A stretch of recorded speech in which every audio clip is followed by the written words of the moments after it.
Olá pessoal, meu nome é Diogo Godoy.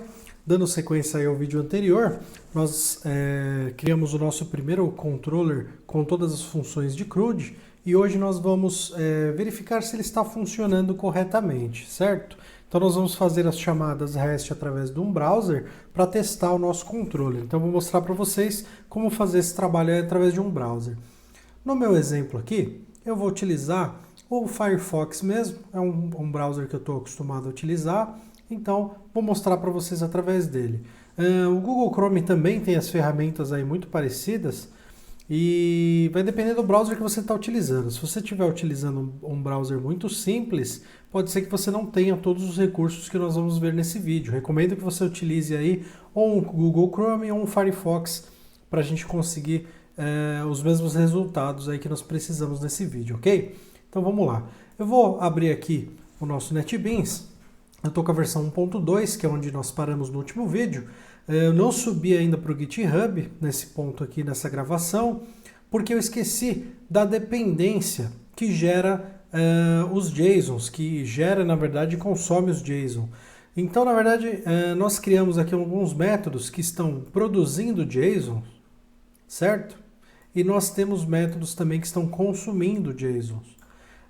Para trabalhar com JSON no Jersey, nós precisamos de uma dependência a mais aí que nós não colocamos até o momento. Então eu vou adicionar essa dependência que faltou e vou mostrar para vocês já qual é essa dependência. Essa dependência é o Jersey MediaJSON Jackson. O Jackson é um frameworkzinho aí para conversão de JSON, né? E nós vamos utilizar ele em conjunto com o Jersey. Então basta você adicionar essa dependência aqui. Lá no GitHub você vai ter essa informação também, que você vai conseguir gerar e consumir JSON através do seu controller. Então eu vou salvar aqui e neste ponto eu vou subir para o GitHub.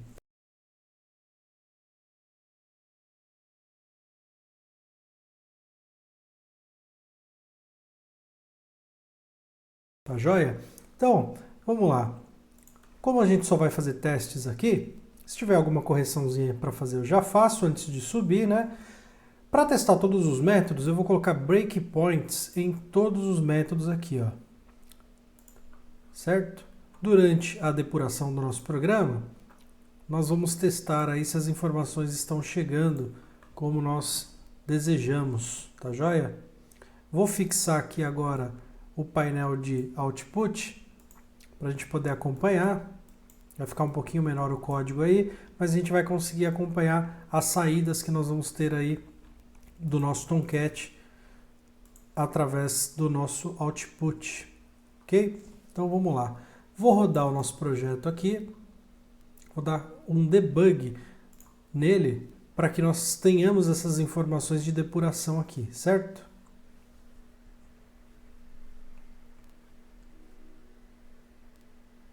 Legal, o nosso projeto subiu. Lembrando aí que para eu alcançar os nossos controllers, nós precisamos das URLs, né? A URL base, então, aqui eu aprendendo Java Backend, na configuração do My Application, que nós vimos aí nas aulas anteriores, nós dissemos a ela que todas as classes do Jersey estarão dentro de REST. Então, barra REST na URL, barra novamente. O nosso controller novo, então, que nós criamos aí, ele possui um path, que é os chamados. Então, barra chamados, ok? E uma barra para a gente chegar no método, que é o list chamados. Então, eu estou chamando essa barra aqui através do método get. Quando eu faço isso aqui no browser, automaticamente o browser utiliza o método get. Então, sempre que você acessa um determinado site, uma página, você está utilizando o método get do HTTP. Veja só. Olha só. Paramos aqui no método que nós criamos. Ele está esperando aí a depuração para ele dar sequência no código. Vamos ver isso na prática? Eu vou abrir aqui no output, ó, o Tomcat o Apache Tomcat 8 aqui, ó, ele vai dar o log pra gente. Vou dar um clean aqui, ó, para ficar mais limpo aí para a gente poder visualizar. E eu vou utilizar aqui a instrução que é o step over, certo? No meu caso aqui o F6, pode ser que seja um pouco diferente aí para vocês, porque eu costumo configurar os atalhos aqui para facilitar o meu desenvolvimento. Então vou clicar aqui, ó.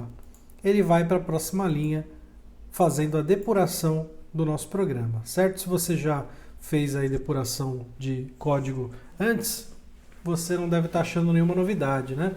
Se você não sabe o que é depurar o código ainda, dá uma pesquisadinha na internet que você vai ver que é uma funcionalidade bem legal aí das IDEs para a gente conseguir descobrir erros durante o desenvolvimento das nossas aplicações. Então, ó, estou criando aqui os 3 chamados.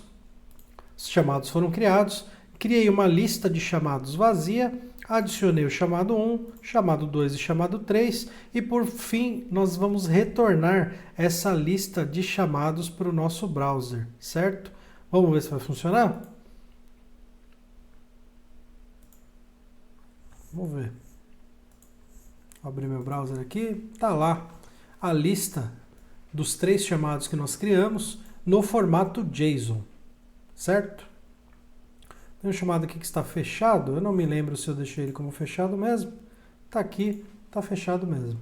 Então, funcionando perfeitamente o método list através do browser. Bom, se o método get basta nós chamarmos uma página, eu vou tirar o breaking point aqui, porque nós já testamos o método list. Vamos para o método get. O que nós precisamos adicionar de informação para a gente chegar no método get? Já que os dois são o mesmo protocolo, o que vai diferenciar é o path. Então eu preciso acrescentar um ID no final. Então como é que vai ficar o URL para a gente? Ó? Inicialmente nós chamamos aqui ó, /rest, /chamados, e agora a gente vai colocar o ID do chamado que nós queremos aqui com uma barra no final. Olha só, bateu no método get para a gente. E aí eu vou seguir o mesmo procedimento aqui, que é o step over, ele vai fazendo linha a linha para a gente do código, ok? Então, ó, criamos aqui um chamado e vamos retornar esse chamado. Vou abrir o meu browser novamente e o chamado 100 foi retornado de acordo com o que nós desenvolvemos aí no vídeo anterior. Olha só que legal, certo?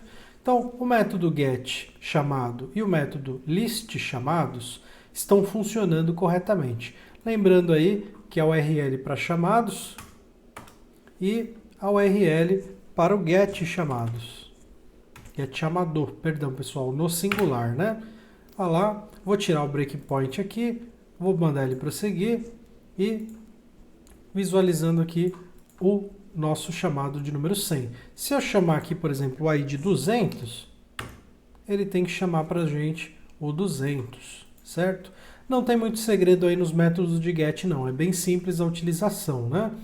Agora é que vem a grande diferença. O que eu vou fazer? Eu vou habilitar aqui no meu Firefox uma guia que é o Development, certo? E aí eu vou colocar aqui, ó, Toggle Tools. Olha só o que apareceu aqui pra gente, ó. Uma série de ferramentas de desenvolvimento que nós vamos estar utilizando agora para fazer o teste da nossa aplicação. Então, vamos lá. Ó. Lembrando aqui, ó, que para criar, vamos chamar o método create agora, né? Para a gente criar um chamado, nós vamos chamar o path barra mesmo, só que nós vamos utilizar o método post, ao invés de utilizarmos o método get. E nós vamos passar um JSON de chamado para que ele consuma e converta para a gente, né? Então, como é que a gente vai fazer isso? Lá no browser, eu vou fazer eu abri aqui então as ferramentas de desenvolvimento. Eu venho aqui, ó, percebam que tem as guias aqui, ó, e eu vou na guia Network. Com a guia Network aberta, eu vou fazer uma chamada ao método getChamado.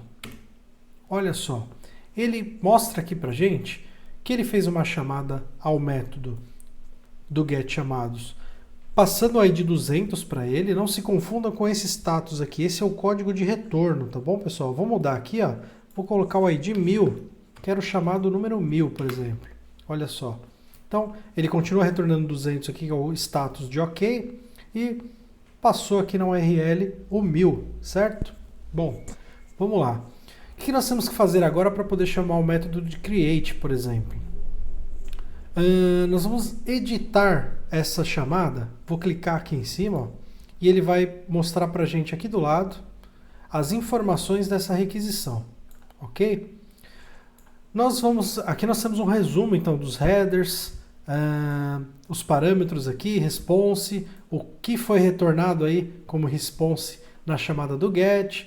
Então, vamos lá, eu vou dar um edit nessas informações para a gente poder fazer a troca então do método que nós vamos utilizar, que não vai mais ser o get, vai ser o post para a gente poder criar, e nós vamos também passar o JSON através do corpo da requisição. Então eu vou dar um edit aqui nesse momento. Clicando em edit, eu posso trocar aqui o método que nós utilizamos anteriormente, que é o get, eu posso trocar para post, que é para ele utilizar o método de criação de chamados. E eu não vou passar o ID aqui, porque lá no PF a gente colocou apenas o barra. Então fica rest barra chamados barra, ok? E aí nós temos uma informação adicional aqui, ó, que é o request body. Como é que nós fazemos então? Nós podemos copiar essa informação aqui, ó, e colar aqui no request body. Só que eu vou alterar aqui para 1500 para a gente não se confundir. Então vai chegar lá no nosso controller a informação 1500. Percebam que eu estou montando o JSON aqui, ó, e vou apagar também o status. Automaticamente lá no controller a gente pode falar que o chamado que acabou de ser criado, ele é um chamado com status novo. Tá joia?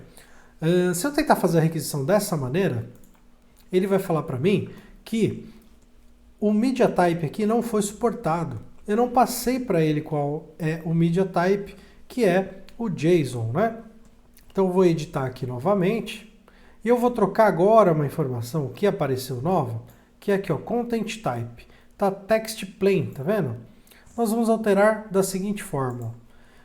Na nossa aplicação, Media Type JSON, botão direito aqui, ó, Navigation, Go to Declaration. O que vai acontecer? Ele vai mostrar para mim o Media Type Application JSON. Tem o MIME Type Application /JSON. Copiei o MIME Type aqui, vou lá no meu browser novamente, e eu vou substituir text plain por application JSON. Estou dizendo que eu estou mandando um conteúdo no formato JSON. É apenas isso que nós vamos precisar mudar nesse momento, tá joia? Vamos fazer a chamada então para ver? Vou dar um send aqui. Olha só, chegou no nosso método create. O nosso chamado está aqui com as informações de assunto, de mensagem. Eu vou voltar aqui a visão do nosso console para poder verificar essa informação. Quando eu der um step over, ele printa para a gente aqui no console que o chamado tem o ID 1500, o assunto é assunto 1500 e a mensagem é mensagem 1500. Percebam que o status está null. Eu posso forçar o status aqui, nós vamos fazer aí nos próximos vídeos, para novo e gravar essa informação no banco de dados. Feito isso, na próxima linha, nós vamos fazer o return do código 200, dizendo, olha, navegador, tá ok, recebi aí, fiz a criação dessa informação para você no banco de dados. Criei o chamado no banco de dados para você. Então, para a gente fazer a chamada do método post, basta esta alteração aí na requisição e vai funcionar perfeitamente como nós vimos. O método create foi testado, nós vimos aqui que a requisição chegou. O que eu vou fazer? Eu vou tirar o breakpoint dele, já foi testado. Nessa linha aqui, depois a gente vai começar a implementar a inserção disso no banco de dados, né? Então, hoje o objetivo é a gente testar através do navegador toda a nossa API REST. E nos próximos vídeos a gente vai entrar na parte de banco de dados, legal? Vamos testar agora o método update. Vou apagar aqui, vou deixar limpo o nosso console para não nos confundirmos. E eu vou fazer a chamada ao update agora. O update usa o método put no mesmo path. Então, tá fácil, né? Eu vou editar aqui novamente, ó. O conteúdo que nós vamos enviar é o mesmo. Então, content type aqui é application JSON com char7 de UTF-8. No meu caso aqui, principalmente porque eu estou utilizando o Linux, né? Então, o path é o mesmo, só vai mudar mesmo o nosso método, que agora é put. E aí eu vou falar o seguinte, olha, eu quero alterar o chamado número 100 para assunto 100, mensagem 100. Ok? Eu vou fazer essa alteração aqui, ó. E aqui, ó, eu posso incluir uma informação que nós tínhamos, que é o status. E eu vou deixar o status, nesse caso aqui, por exemplo, como pendente. Estou alterando o status para pendente na inserção dessa informação. Eu vou dar um método send aqui, o botãozinho send, para ele mandar isso para o nosso back-end.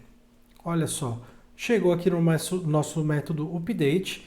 Vamos ver se chegou as informações? Chegaram as informações. Vou pedir para ele printar isso no console para a gente. Tá lá, ó, o ID do chamado 100, ele está trocando a mensagem para assunto 100 e a mensagem para 100 e o status para pendente. Joia? Funcionou perfeitamente. Então o nosso método update foi testado também. Vou tirar o breakpoint aqui e vou pedir para ele prosseguir. Pedindo para prosseguir, ele vai fazer o retorno do código 200 para o nosso navegador e tudo está ok. Legal? Para finalizar os testes aí da nossa API, falta apenas o método delete. Percebam que é muito parecido, né, pessoal? Então, vamos lá. Vou fazer a edição aqui. Vou mudar o método aqui da requisição para delete. O path é o mesmo, só que ele vai receber o ID do chamado, que vai ser feito a exclusão, certo? Então, o que nós vamos fazer aqui, ó? Vamos adicionar aqui o ID do chamado que nós queremos excluir. Por exemplo, o ID 250. No meu exemplo aqui, vou adicionar uma barra no final, porque aqui nós sempre incluímos a barra no formato REST. Então vamos lá. Vou fazer aqui o método delete nessa URL, ou seja, eu vou pedir para ele deletar o chamado de número 250 e eu, neste caso, não preciso consumir um JSON, né? Eu estou pegando apenas o ID e estou fazendo a exclusão no banco de dados. Então eu não preciso aqui do request body e também não precisaria me preocupar aqui com o content type, certo? Não vou alterar aqui, mas ele praticamente não vai ser utilizado. Quando eu clicar na opção Send, ele vai mandar essa requisição aqui lá para o nosso back-end. Ah lá. Então, ele passou o ID aqui, que é o 250, e aí vou limpar aqui o nosso console antes, vou fazer o step over, ele faz aqui um print para a gente no console dizendo que está deletando o ID de número 250 e aí ele dá um retorno para o nosso browser com o código 200. Prosseguir aqui, recebemos o código 200, certo? Lembrando então que no próximo vídeo, pessoal, a gente vai começar a aprender a mexer com o banco de dados. Então, todas essas operações que nós estamos fazendo aqui de maneira fictícia, nós passaremos a fazer de maneira real, aí através de JPA, de Hibernate, e vamos entrar na parte de banco de dados. Bom, pessoal, espero que vocês tenham gostado. Peço que você, se você gostou, aí você clique no gostei, compartilhe o nosso vídeo aí através das redes sociais, os amigos de faculdade. Nosso objetivo aqui do canal realmente é distribuir conhecimento aí na plataforma Java. Obrigado, pessoal. Até o próximo vídeo.